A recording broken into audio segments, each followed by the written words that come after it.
Hoy retomamos la parte del libro de Hechos. Vamos al capítulo 15 de Hechos. Y el título de la predicación de hoy es El legalista aleja de Dios. El legalista aleja de Dios. Y generalmente un legalista es una persona que habla mucho de Biblia y dice, la Biblia dice, pero no vive conforme a ella.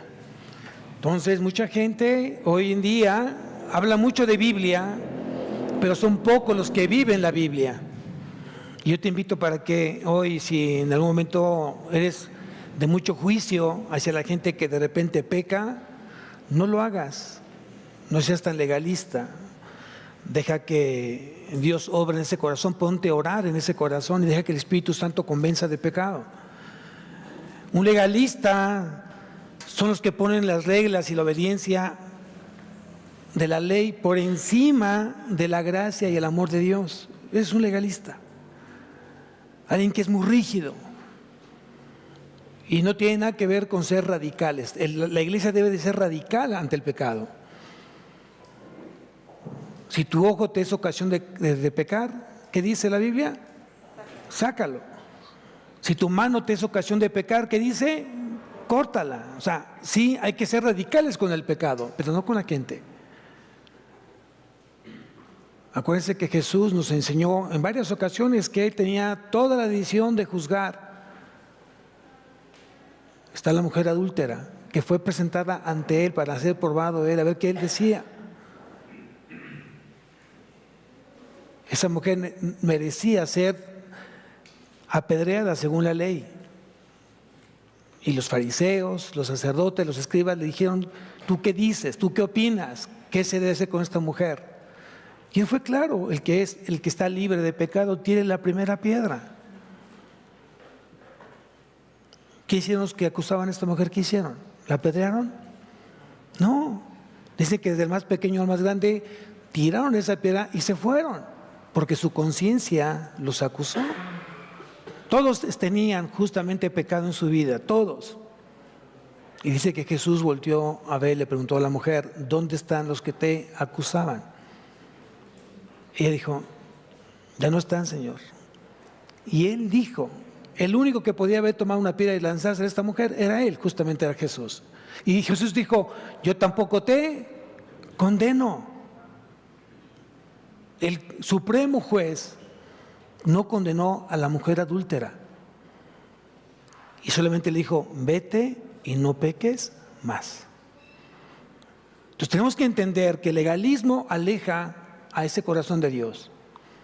¿Y por qué? Porque obviamente aquella persona que es legalista está lejos de obedecer la palabra. Entonces vamos al capítulo de Hechos, capítulo 15, y vamos a leer desde el versículo 1 para entrar en contexto. Dice, entonces algunos que venían de Judea enseñaban a los hermanos, si no os circuncidáis conforme al rito de Moisés, no podéis ser salvos. Eran fariseos que conocían de la ley, enseñaban la ley. Y de acuerdo a la ley decía que tenían que circuncidarse. Pero ya no vivían bajo la ley, vivían bajo la gracia. Es la gran diferencia entre vivir en lo legal y vivir bajo la gracia. Y todos los que estamos aquí somos pecadores a los ojos de Dios. Pero por su gracia, Él nos dio justamente salvación por medio de la fe. Amén. Hoy por gracia somos salvos por medio de la fe. Y esto no de vosotros, pues es un don de Dios. Es lo que dice la palabra. Efesios capítulo 2, versículo 8. Anótalo. Voy a leer, ya leí el versículo 1, vamos al versículo 5. Dice, pero algunos de la secta de los fariseos que habían creído se levantaron diciendo, es necesario circuncidarlos y mandarles que guarden la ley de Moisés.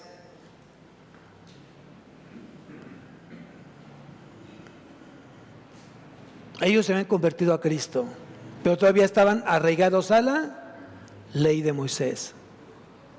Mucha gente cuando llega a los pies de Cristo, vienes con muchas enseñanzas completamente erróneas, enseñanzas falsas, herejías. Y pretendes tú enseñar justamente lo mismo que con lo que tú fuiste enseñado. Y eso por el desconocimiento de la palabra cometen ese tipo de errores. Por eso es importante que tú y yo aprendamos justamente del Señor a través de la palabra. Y tienes que aprender a leerla, meditarla, reflexionarla y sobre todo llevarla a tu vida, obedecerla. ¿Quién dice amén?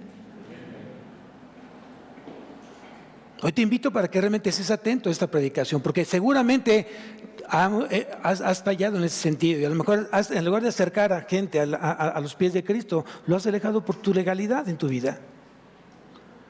Y vuelvo a repetir, lo que tiene que salir de la vida de la persona es el pecado. El problema es el pecado.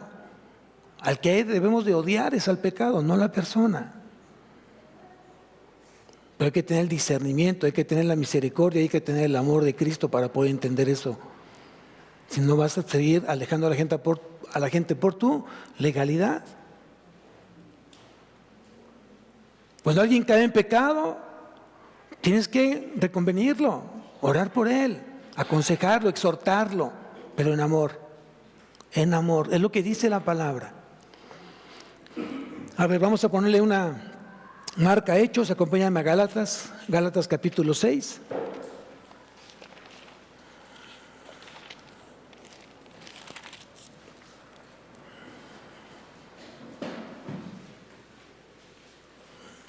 Versículo 1, Gálatas 6:1. Dice lo siguiente: hermanos, si alguno fuere sorprendido en alguna falta, si alguno fue sorprendido en algún pecado, vosotros que sois espirituales, ¿de qué tienes que asegurarte? ¿De qué tienes que asegurarte? De ser espiritual. Digo pues, andad en él y no satisfagáis los deseos. Gálatas 5:16 lo dice. Si tú no eres espiritual, ¿cómo puedes tú ayudar a alguien que acaba de caer en una falta? Lo vas a lastimar, no lo vas a entender. Todos los que estamos aquí, ninguno es perfecto. ¿Algún perfecto aquí? Para cederle lugar aquí, que se ponga a predicar, si es perfecto. Nadie es perfecto. Todos somos pecadores a los ojos de Dios. Pero todos estamos en un proceso de santificación. ¿Estamos siendo qué? ¿Limpiados? ¿Estamos siendo qué? ¿Depurados? Todos. Y Dios todavía no termina con ninguno. Y eso no me puede dar ninguna facultad de juzgar. ¿Estamos entendiendo? El único que tiene la facultad de juez y es juez supremo es Cristo. Y es necesario que todos comparezcamos ante el tribunal de Cristo. 2 Corintios 5:10, ahí lo dice. Todos compareceremos, los cristianos ante Cristo, los que no creyeron en Cristo, con Dios en el gran trono blanco, en el juicio final. Los cristianos ante el tribunal de Cristo. Entonces todos vamos a dar razón de las cosas. Vamos a rendir cuentas ante Cristo, pero es ante Él. Cuando un cristiano se acerca al pastor, le rinde cuentas como representante de Cristo aquí en la tierra. Pero el pastor no juzga, el pastor exhorta y aconseja.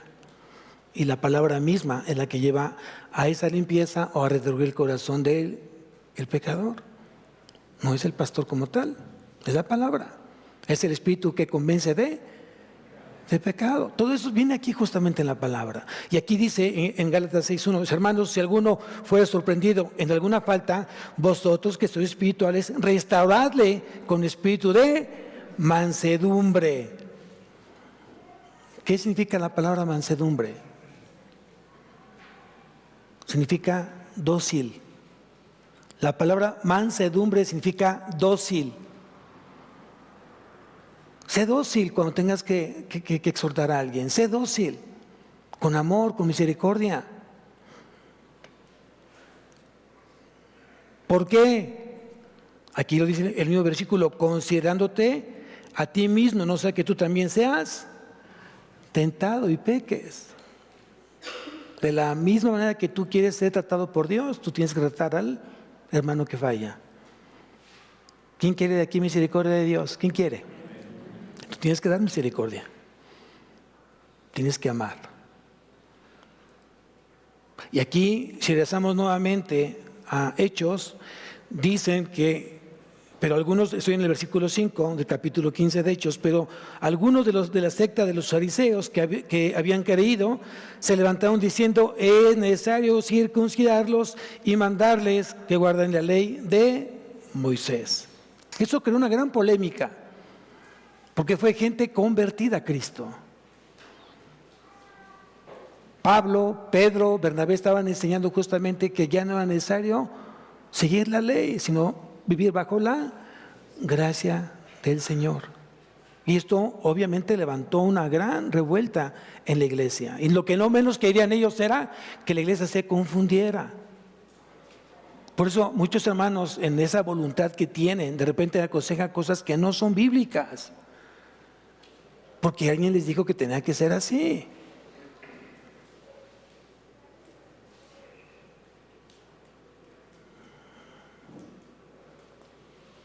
Mucha gente dice, es que tienes que venir todos los domingos. Ese tienes que venir todos los domingos, ¿qué estás haciendo con la persona que lo escucha? ¿Qué le pones? ¿Qué le pones? Cargas. Pero tú sí faltas los domingos. ¿Estás entendiendo? Sí es cierto que la palabra dice, no dejándonos de congregar como muchos tienen por costumbre. Hebreos capítulo 10, versículo 25. Ahí lo dice. Exhortándoles más aún cuando ese día se acerca. Es lo que dice Hebreos. Pero ¿qué pasa si ese hermano se enfermó?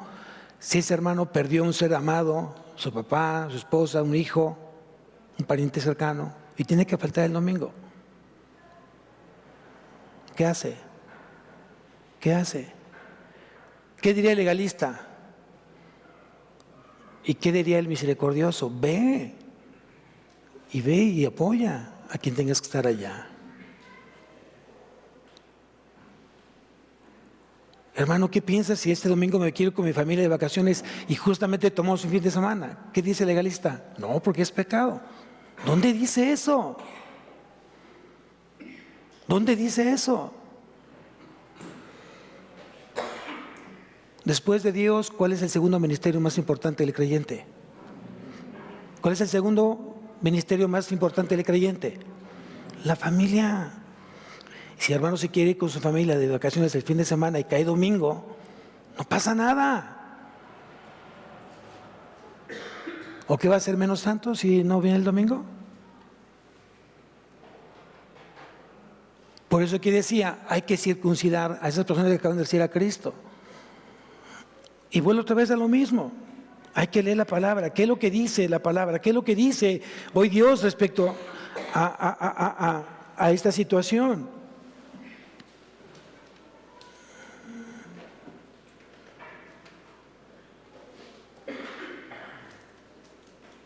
Vamos, acompáñame a Romanos, capítulo 14.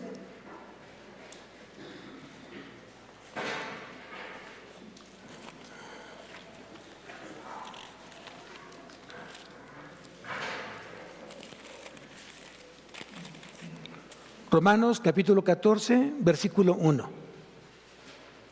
¿Ya lo tienes? Dice, recibid al débil en la fe, pero no para contender sobre opiniones. Hay gente que Dios pondrá en tu camino que a lo mejor su fe es más débil que la tuya. Y dice que tienes que recibir, tienes que ser solícito hacia esa persona que es débil en la fe. Todavía es inmaduro, todavía es niño en la fe. Y dice aquí, recibir al débil en la fe, pero no para contender, no para pelear sobre opiniones, porque uno cree que se ha de comer de todo, otro que es débil come legumbres. El que come no menosprecie al que no come, y el que no come no juzgue al que come, porque Dios le ha recibido. ¿Tú quién eres que juzgas al criado ajeno? Para su propio Señor está en pie o cae, pero está firme, porque poderoso es el Señor para hacerle estar ¿qué? No eres tú. ¿Quién es? El Señor. El Señor. Uno hace diferencia entre el día y día, y otro juzga iguales todos los días. Cada uno esté plenamente convencido en su propia mente. ¿De qué tú estás convencido? ¿De qué tú estás convencido? Pero no pretendas que la otra persona esté igual de convencido que tú. Todos estamos en un proceso de santificación, todos estamos siendo transformados. Todos estamos creciendo, estamos madurando, unos más que otros. Pero el que esté más arriba, no menosprecia el que esté más abajo en madurez, en la fe.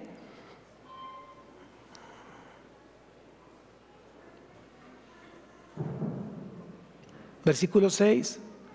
El que hace caso del día, lo hace para el Señor. Y el que no hace caso del día, para el Señor no lo hace. El que come, para el Señor come, porque da gracias a Dios. Y el que no come, para el Señor no come y da gracias a Dios. Espero que estemos entendiendo justamente el mensaje de Pablo a la iglesia que estaba en Roma. Porque ninguno de nosotros vive para sí y ninguno muere para sí. Pues si vivimos para el Señor, vivimos, y si morimos para el Señor, morimos. Así pues, sea que vivamos o que muramos, del Señor somos.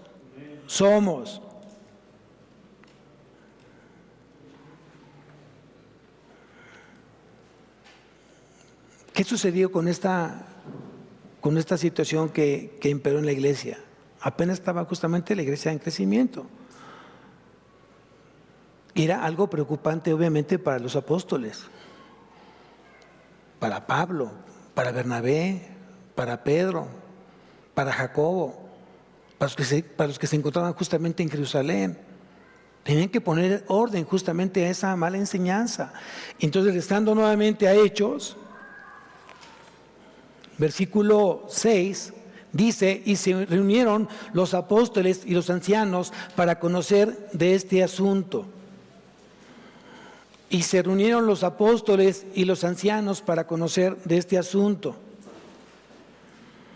Qué importante que en una iglesia haya ancianos, haya servidores, haya líderes. El pastor necesita gente cercana, porque dice la palabra que en la multitud de consejeros está la victoria. Y si en este momento no se ha levantado otro pastor,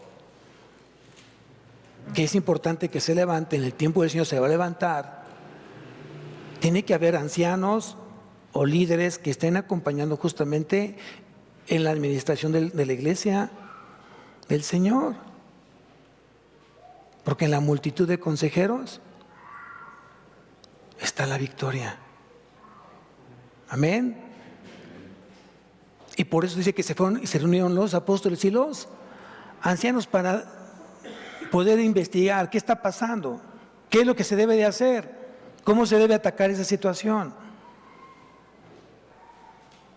Muchas veces estamos habituados a tomar decisiones sin consultar justamente al pastor, y eso no es de Dios.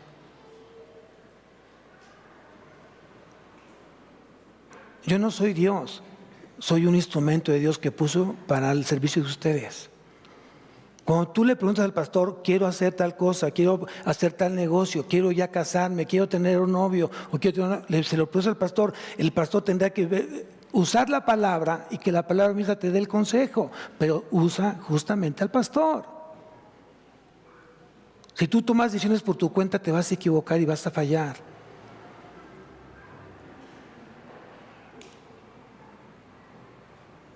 De repente, el último de enterarse, ¿saben quién es? ¿Saben quién es? El pastor. Y no debe ser así. Y la gente a veces malinterpreta, es que el pastor es metiche, quiere saber todo. No, no es ni metiche, pero sí quiere saberlo todo. ¿Por qué? Porque es la iglesia del Señor. Y quien va a dar cuentas de esta iglesia es el pastor. O los pastores que estén hoy justamente en la iglesia. ¿Estamos aprendiendo? Vamos a bajar de nivel. ¿Quiénes de aquí son papás? ¿Quiénes de aquí son cabeza de familia? ¿Me explico? Aquí ya levantaron las manos muchas mujeres que no tienen esposo, pero son cabeza de familia. Y la pregunta es, ¿el papá es metiche porque quiere saber lo que hace el hijo? ¿O tiene que saber el papá? A ver, lo voy a poner de esta manera. Escuchen. De repente los jóvenes se juntan y tienen una buena voluntad de juntarse, de reunirse, de pasar tiempo. Pero en esta reunión, de repente, por la falta de discernimiento, empezó a correr alcohol. Alguien invitó cervezas. Y unos de ustedes, como papás, se enteran que su hijo en esta reunión de jóvenes de la iglesia hubo cervezas. ¿A quién le van a preguntar? ¿A los jóvenes? ¿Al papá de esa casa o al pastor? ¿A quién debe preguntárselo? ¿A quién? Pues al pastor, ¿no? Bueno, yo si fuera papá de un hijo que de repente le dejo ir a una invitación de jóvenes y si en ese grupo hubo cerveza, yo me voy a sentir ofendido porque yo permití que mi hijo fuera a esa reunión de la iglesia a la cual yo pertenezco y supone que tenemos una misma doctrina. Pastor, ¿qué sucedió? Y si el pastor dice, ¿a poco hubo una reunión de jóvenes? ¿Cuándo? ¿Qué señal voy a mandar? ¿Qué señal voy a mandar? Que no sé exactamente las cosas del Señor. ¿Cómo que no sabe, pastor? Entonces, ¿a quién le preguntamos? ¿Estamos entendiendo? Pues es importante hoy justamente esto. Si unos dicen que es importante la circuncisión y para otros no es importante la circuncisión, ¿iba a crear qué? ¿Qué iba a crear? Confusión. ¿Y sabes qué terrible es crecer una iglesia con confusión? Es terrible, no crece y empieza a haber división. Pues es importante que nosotros estemos alineados a la voluntad del Señor. Y si tú estás dentro de una iglesia, entonces sométete, sujétate a los lineamientos que ha puesto justamente Dios a través del pastor de esta iglesia. Porque si bien es cierto que el pastor tiene que dar razón de la iglesia, también cada uno tenemos que dar cuentas de cómo nos desenvolvimos o nos desarrollamos en la iglesia. ¿Estamos aprendiendo? Ahora bien, aquí dice que se juntaron los apóstoles y los ancianos para conocer de este asunto. Y vean lo que ocasionó esta situación, versículo 7, estoy en Hechos, capítulo 15, versículo 7, dice así, y después de mucha discusión,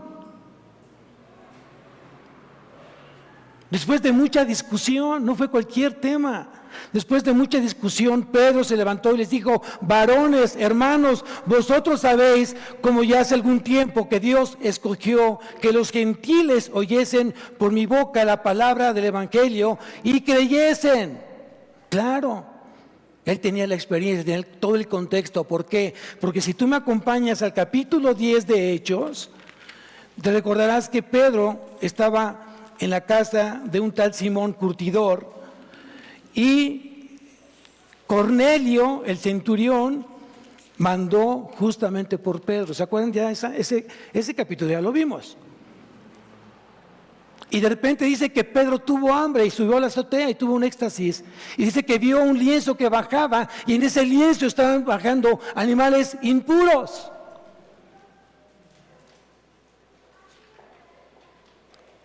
Y de repente escucha una voz que le dice, levántate Pedro, mata y come. Estoy en el versículo 13 del capítulo 10 de Hechos, para que me sigan.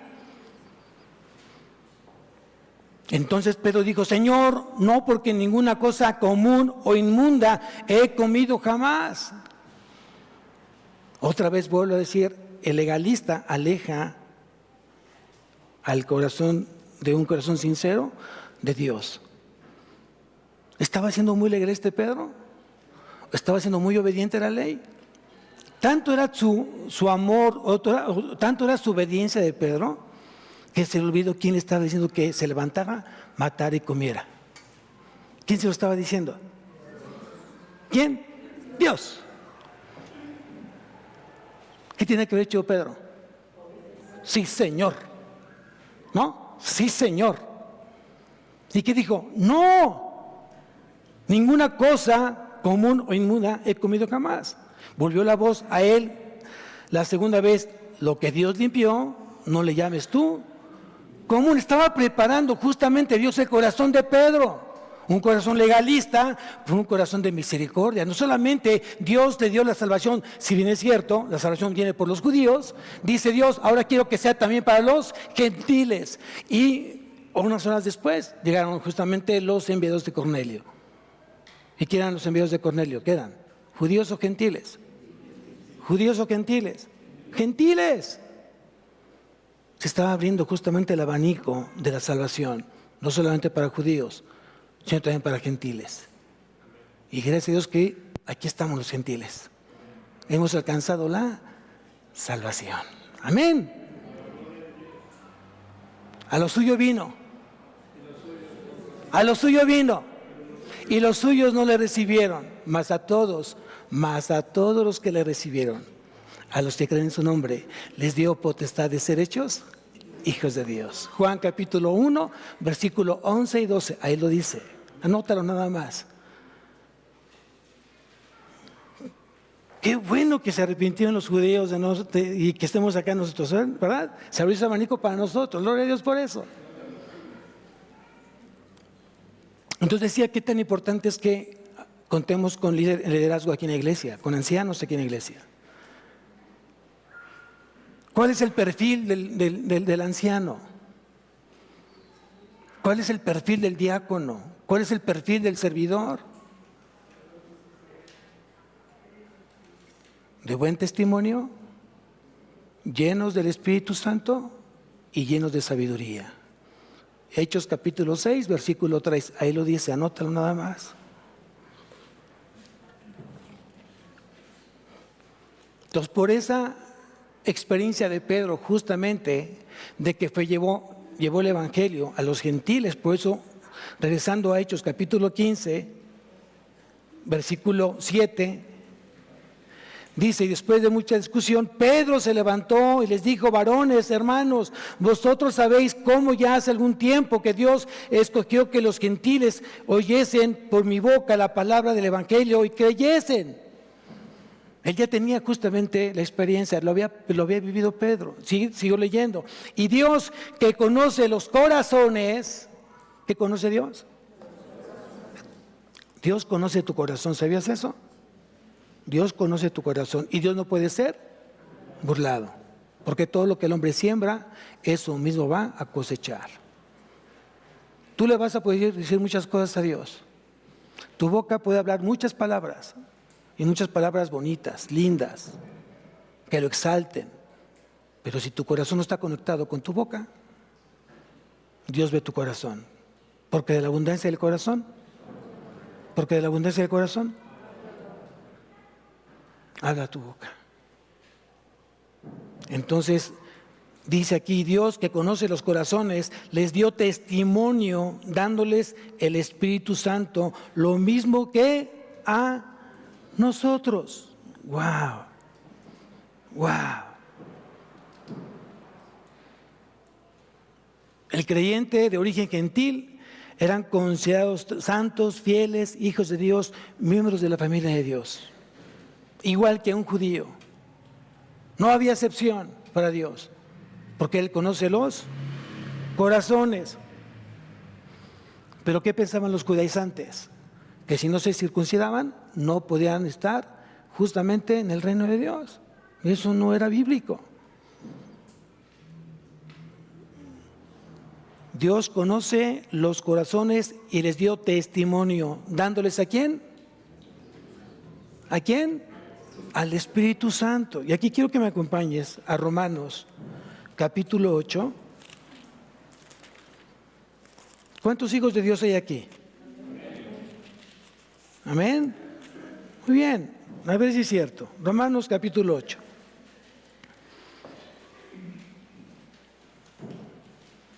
Dice en el versículo 9, dice lo siguiente: mas vosotros no vivís según la carne. Otra vez voy a leerlo. Mas vosotros no vivís según la carne, sino según el Espíritu, si es que el Espíritu de Dios mora en vosotros. Y si alguno no tiene el Espíritu de Cristo, no es de Él.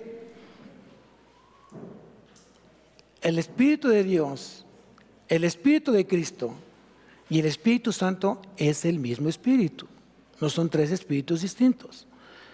El Espíritu de Cristo, el Espíritu de Dios o el Espíritu Santo es el mismo Espíritu, la tercera persona de la Trinidad.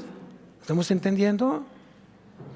Y dice entonces que los que somos de Cristo está testificado a través de el Espíritu Santo. Y yo pregunté, ¿cuántos hijos de Dios hay acá? Y muchos dijeron, amén, que así sea, yo soy un hijo de Dios. Entonces, si tú dijiste que eres un hijo de Dios, es porque tú tienes el Espíritu Santo. Por lo tanto, si tú eres un hijo de Dios y tienes el Espíritu Santo, tú estás buscando una llenura del Espíritu Santo. ¿Quién está buscando la llenura del Espíritu Santo? ¿Quién quiere llenura del Espíritu Santo? ¿Quién lo quiere? ¿Cómo es que yo logro tener esta llenura del Espíritu Santo? A ver, vamos a ver qué dice Efesios capítulo 5, versículo 18. Todo está aquí en la palabra. ¿Dije Hebreos? Efesios, correcto. Efesios, están despiertos, wow. Así me gusta que todo el año estén así. Efesios 5, 18, ¿qué dice? Dice, no os embriaguéis con vino, en lo cual hay disolución, antes bien sed llenos del Espíritu. Cuando alguien está lleno de vino, ¿está qué? Términos coloquiales, está borracho. ¿No? Está borracho. Para que me entiendan, está embriagado. ¿Sí? ¿Qué quiere decir? Quiere decir que está controlado por el vino. Esa persona está controlada por el vino. ¿Y qué hace un borracho? O más bien, ¿qué es lo que no hace? Porque hace de todo. Pero aquí dice, Pablo, dice, no os embriaguéis con vino, en lo cual hay, ¿qué? Ponle ahí una flechita, disolución. Disolución significa libertinaje. Libertinaje. ¿Cuánta gente le gusta el libertinaje? No levanten la mano. No levanten la mano, por favor. Tampoco me digan amén, por favor. Escuchen lo que está diciendo el Señor. Sigo leyendo. Antes bien, sed llenos. O sea, sed es un verbo ¿qué? Imperativo, es una orden. Tienes que ser lleno del Espíritu Santo. ¿Cómo te llenas del Espíritu Santo? Bueno, vamos a tomar el ejemplo comparativo que hace Pablo. ¿Cómo te llenas de alcohol? Es una, ¿no? Bueno, una es ninguna. Dos es dos. Y tres y tres. Y hasta que estás lleno de vino, ¿no? ¿Qué hiciste? Ingerir mucho vino y te llenaste de vino. Ahora dice aquí, más bien, antes bien, sed llenos del Espíritu. ¿Cómo tú te llenas del Espíritu? Muy bien, por la palabra. Si yo necesito ser lleno del Espíritu, yo entonces me voy a la palabra y lleno mi corazón de la palabra. Colosenses, capítulo 3.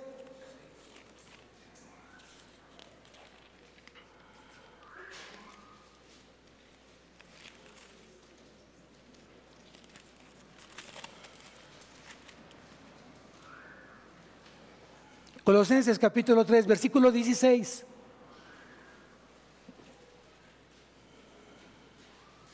¿Qué dice Pablo a la iglesia de Colosas? ¿Qué dice?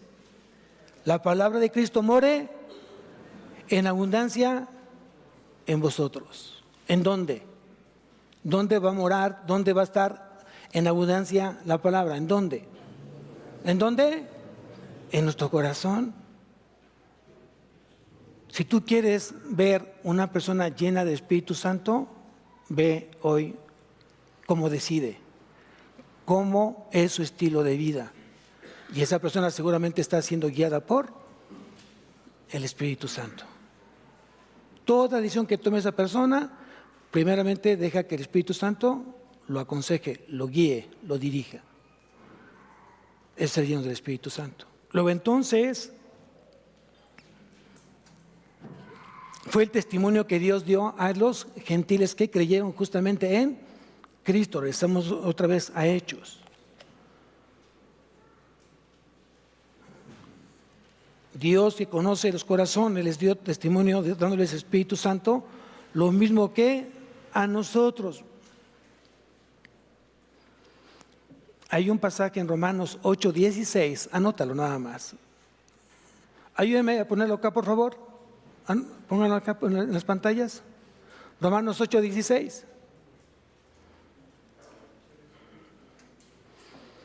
Dice: el Espíritu mismo da testimonio a nuestro espíritu de que somos hijos de Dios. ¿Quién testifica que eres hijo de Dios? ¿Quién testifica que eres hijo de Dios? El Espíritu Santo. ¿A quién se lo testifica? A tu espíritu. En la medida que tú eres gobernado por el Espíritu Santo, entonces sí eres un hijo de Dios. Tú no puedes decir que eres hijo de Dios y haces lo que tú quieres. Tú no puedes decir que eres hijo de Dios y haces tu santa voluntad. Hoy un hijo de Dios busca hacer la voluntad del Padre y del Hijo. ¿Estamos entendiendo, iglesia? Entonces en aquella ocasión Dios da una señal a los gentiles. ¿Cuál? Al Espíritu Santo. Y el Espíritu Santo es el que mora dentro de nosotros. El templo del Espíritu Santo somos nosotros, somos tabernáculos ambulantes. ¿Tú sabías eso? Es un tabernáculo ambulante, porque tú te mueves en todas partes. Vas a la escuela, vas al trabajo, vas a tu casa, vas al cine y va el Espíritu Santo dentro de ti. Y yo pregunto, ¿solamente el Espíritu Santo? No, Dios no se puede dividir. Si va el Espíritu Santo dentro de ti, va el Padre y va el Hijo, porque es un solo Dios. ¿Estamos entendiendo?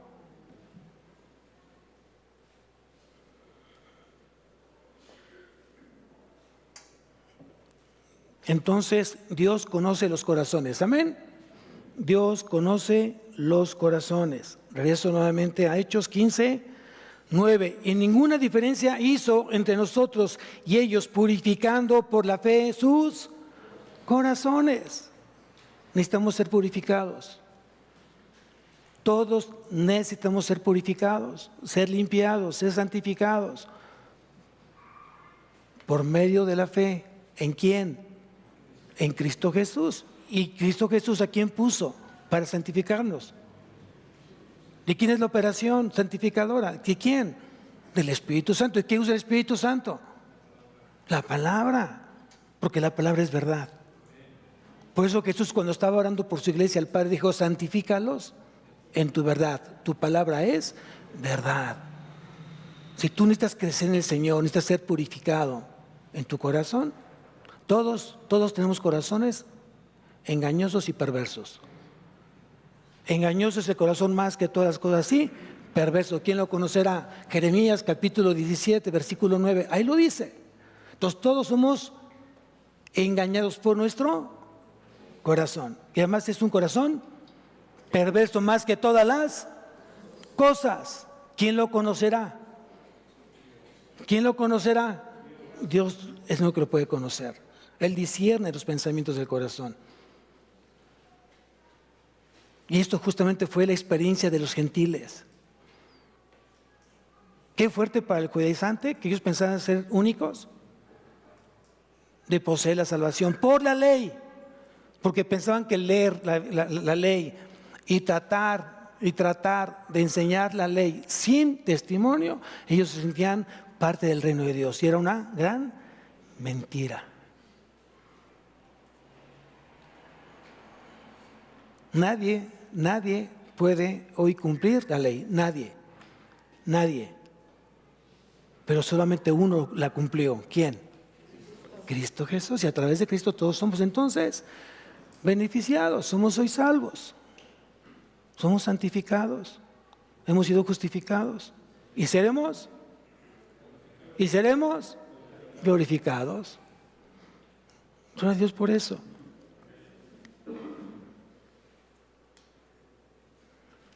Wow, ninguna diferencia hay entre ustedes y los gentiles.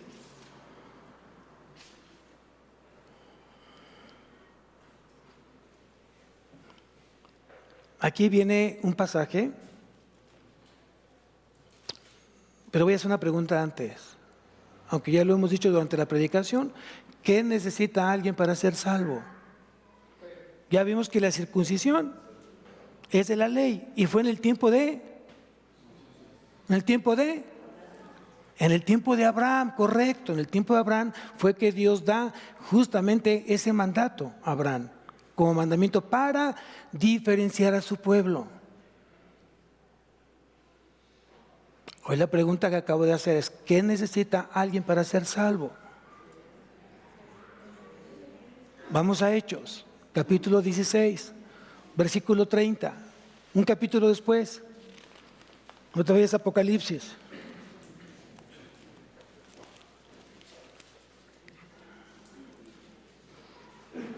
Aquí entramos en contexto. El carcelero de Filipos, acuérdense que estaba Pablo y Silvano, que también era Silas. Silas es igual a Silvano. Pablo y Silas estaban encarcelados y de repente vino un gran terremoto y muchos presos quedaron libres. Y el carcelero se quiso quitar la vida y dijo: Pablo, no lo hagas, todos estamos aquí todavía. Porque él sabía que si un preso se fugaba, estaba su vida de por medio, ¿cierto o no? Luego entonces, aquí del versículo 30, ese carcelero le dice: y sacándolos, les dijo: señores, refiriéndose a Pablo y a Silas, señores, ¿qué debo hacer para ser salvo? ¿Cómo es que llegó justamente este carcelero a hacer esa pregunta? Seguramente alguien ya le había compartido justamente el evangelio de la gracia. Alguien ya le había dicho quién era Jesús. Y hay que ser salvo. ¿Qué debo hacer para ser salvo como ustedes lo son? ¿Qué es lo que estaba haciendo Pablo y Silas en la cárcel? ¿Se acuerdan? ¿Qué estaban haciendo? Estaban cantando himnos. Y seguramente esos himnos tenían mucho que ver con Cristo, con Dios, con todos los atributos del Señor. Entonces, cuando hace esa pregunta el carcelero: ¿qué debo hacer para ser salvo? La respuesta fue muy clara, versículo 31. Ellos dijeron: cree en el Señor Jesucristo y serás salvo tú y tu casa. Aquí voy a hacer una observación, porque de repente dice el texto: cree en el Señor Jesucristo y serás salvo tú y tu casa. Lo que quiso decir Pablo no es que si yo creo en el Señor y tengo yo la salvación, entonces toda mi casa la va a tener. Por fe, sí. Por fe, sí. Pero acuérdate que la fe es personal. La fe es personal, no es colectiva. ¿Qué quiere decir, pastor? Que yo me ocupo de mi salvación, mi esposa se ocupa de su salvación y cada uno de mis hijos se ocupará de su salvación. Entonces, ¿a qué se refiere? Que será salvo tú y tu casa.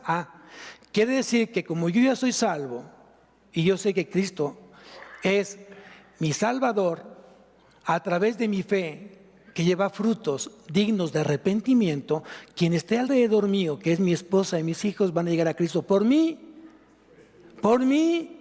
testimonio.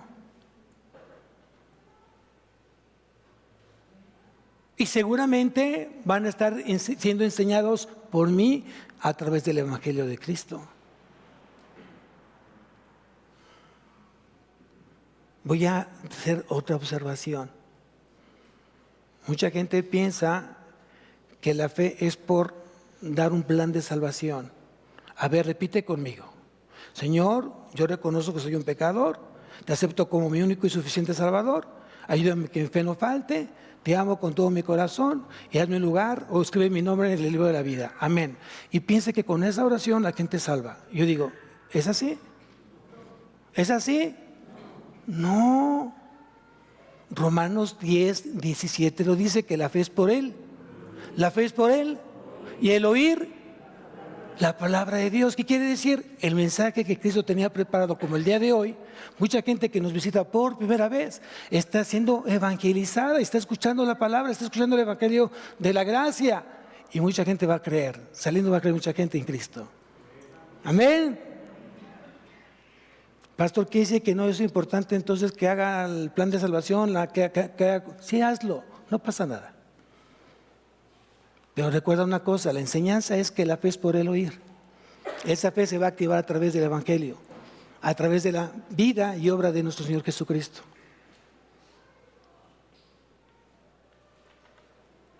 Entonces, si tú ya lo sabes, no solamente te conformes con hacer una oración con la persona, dale el evangelio de la gracia, el evangelio de la salvación, el evangelio de Cristo. Y entonces será salvo él y toda su casa. Amén. Gloria a Dios por eso. ¿Dios quiere que todos sean salvos? ¿O algunos sí y algunos no? Todos. Vamos a la primera carta a Timoteo. Primera carta a Timoteo, capítulo 2.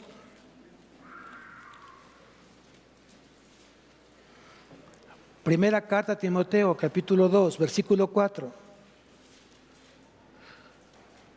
El cual quiere que todos los hombres sean salvos y vengan al conocimiento de la... Entonces no solamente es el ser salvos. A ver, si para Dios fuera el solamente ser salvos, nos llevaría luego. Pues si realmente somos salvos, como que entonces ¿para qué? Vámonos ya, vamos con el Señor, ¿no? Pero aquí dice, la otra parte del versículo, dice, el cual quiere que todos los hombres sean salvos y vengan al conocimiento de la verdad. ¿Quién de aquí es salvo? ¿Quién de aquí es salvo? Entonces quiere decir que tú tienes que ir ¿a dónde? El conocimiento de la verdad. ¿Y qué es la verdad? ¿Qué es la verdad? Cristo es la verdad. Yo soy el camino, yo soy la verdad, yo soy la vida. Nadie va al Padre si no es por mí. Evangelio de Juan, capítulo 14, versículo 6. Ahí lo dice. ¿Qué es la vida eterna? Que te conozcan a ti, al único Dios verdadero, y a Jesucristo a quien tú has enviado. Juan 17:3. ¿Quién es el Espíritu de verdad? ¿Quién es? El Espíritu Santo. La palabra es verdad. Santifícalos en tu palabra es. Entonces todos tenemos que ir al conocimiento el conocimiento de Cristo. ¿Cómo conoces a Cristo? ¿Cómo lo conoces? Otra vez al principio de la predicación, ¿cómo lo conoces? Por la palabra. No hay otra forma. No hay otra forma.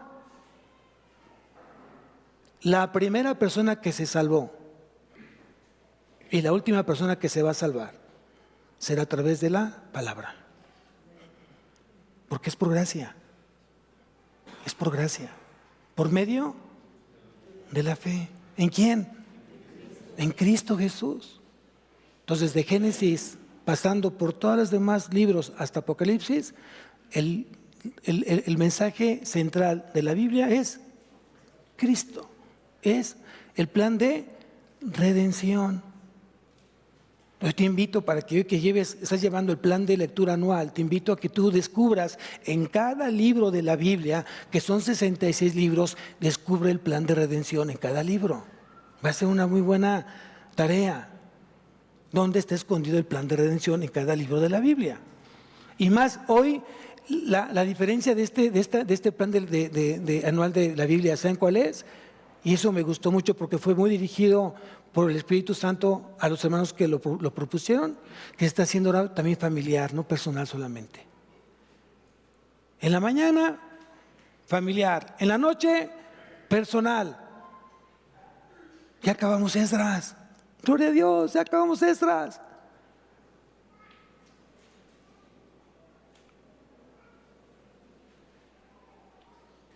¿Quién anhela una familia unida, un hogar unido? ¿Quién lo anhela?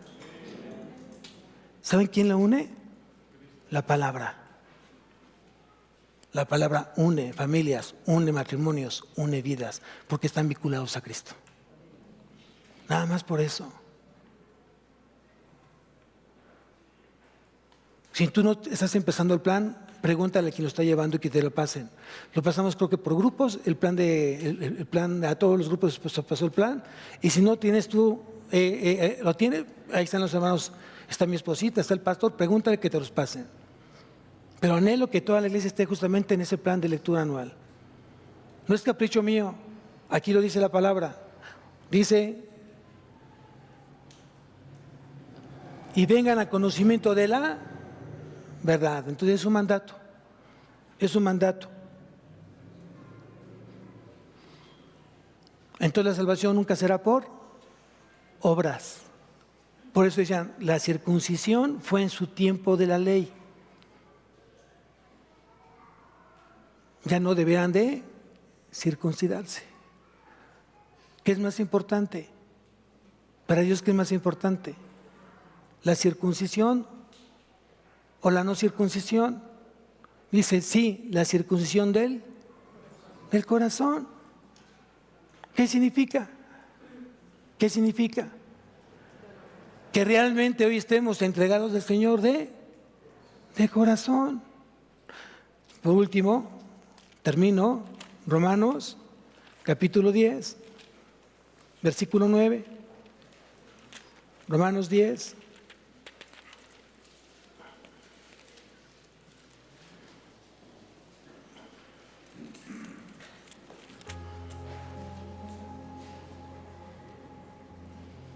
Que si confesares, estoy en el versículo 9, capítulo 10 de Romanos, que si confesares con tu boca que Jesús es el Señor y creyeres en tu corazón que Dios le levantó de los muertos, serás salvo. Dios conoce el corazón. Tu boca tiene que estar alineada a tu corazón. ¿Qué significa? Significa que si yo confieso que Jesús es mi Señor, y mi Señor significa suprema autoridad, quiere decir que Jesús es mi autoridad, suprema autoridad en mi vida. ¿Y cómo se manifiesta la autoridad de Cristo en mi vida? A través de la palabra. Quien regula mi vida es la palabra.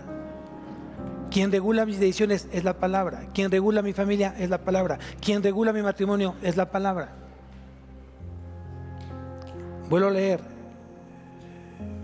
Dice que si confesares con tu boca que Jesús es el Señor y creyeres en tu corazón, quiere decir que lo que yo hoy hablo lo debo de hacer. Debo ser congruente con lo que yo creo, con lo que yo hago. Si tu estilo de vida no es congruente con la palabra, estás siendo engañado, te estás engañando. Yo confieso y lo creo con mi corazón. Dios conoce los corazones. ¿Qué necesito para ser salvo? Solamente es creer.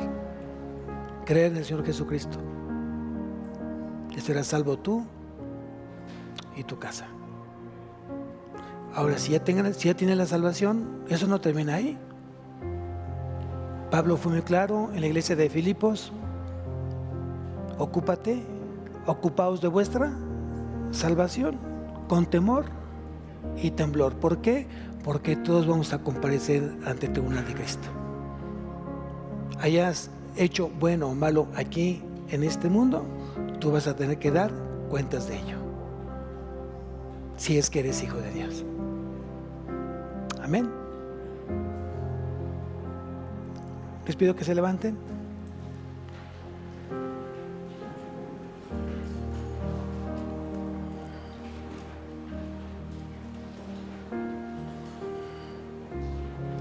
¿Se pueden abrazar, iglesia? ¿Se pueden abrazar? Abrácense. No importa si conoces o no conoces al que está al lado. No quiero ver a gente solas. Únete a algún grupo. Abraza. Deja que te abracen. Dios nos quiere así. No solamente hoy. todos los días de nuestra vida. Ese abrazo que tú estás teniendo viene de parte del Señor. Y está usando ese abrazo para hacerte sentir su presencia en tu vida. No lo dudes. No lo dudes, jamás lo dudes. Él está contigo. Él prometió estar siempre contigo. Y yo estaré con vosotros todos los días hasta el fin del mundo. Amén. Cierra tus ojos. Padre bendito, te damos tantas gracias, Señor, por tu amor. Gracias, Señor, por el mensaje. Gracias, Señor, porque hoy no queremos ser legalistas, queremos ser misericordiosos, con un corazón manso, llenos de ser dóciles, Señor, poder llevar a la restauración del hermano caído. No con críticas, no con juicios, no con señalamientos, sino con amor y mansedumbre, Señor, se corrige el pecado. Te pido, Señor, que tú seas en cada corazón, en esta tu iglesia, Agua de Vida, que tú sigas obrando con poder, Señor, en cada matrimonio, en cada familia, en cada joven, en cada varón, en cada mujer, en cada niño. Manifiéstate, Señor. Nos has dado el Espíritu Santo para que Él sea nuestra guía, sea nuestro maestro, sea nuestro aya, Señor. Gracias te damos por tu Espíritu Santo que mora en cada vida, en cada corazón, Señor.